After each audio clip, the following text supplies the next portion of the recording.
আছি লালমনিরহাট জেলার পাটগ্রাম উপজেলার 3 বিঘা করিডোর পার হয়ে আঙ্গুরপোতা দহ গ্রামে। আমরা আঙ্গুরপোতায় আছি।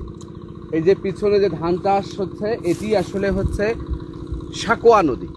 এটি বাংলাদেশে প্রবেশ করেছে। এই অংশে অবশ্য এটা ভারত, তার উজানেও বাংলাদেশ আছে, ভাটিতেও বাংলাদেশ আছে।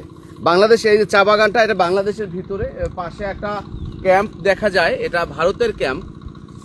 আমরা এই সাকোয়া নদীটাই মূলত আজকে দেখতে এসেছি, ছুটির দিনে দেখতে এসেছি এই কারণে যে সাকোয়া নদীটার অবস্থা দিন দিন খুব খারাপের দিকে গেছে। এটা কিছুদিন আগে, এটা 20-25 বছর আগেও তো পানি থাকতো না? হ্যাঁ, আপনার নাম কি? মোহাম্মদ হাফিজুল ইসলাম। হাফিজুল ইসলাম ভাই, ওনার বাড়ি আঙ্গুরপোতায়। ওনাকে আমরা সাথে নিয়ে এসেছি কারণ উনি জানেন কতদূর যাওয়া যাবে, কতদূর যাওয়া যাবে না। আপনি ছোটবেলায় সাকোয়া নদীটা কিরকম দেখেছেন? পানি থাকতো কিছু? হ্যাঁ, পানি কয় বছর থেকে থাকে না? এই মোটামুটি 10-15 বছর থেকে একটু পানিটা 10-15 বছর ধরে পানি কম। এখন উজানে পানি ভারত নিয়ে নিচ্ছে, সরিয়ে নিচ্ছে কিনা সেই খবরটা আমাদের নিতে হবে।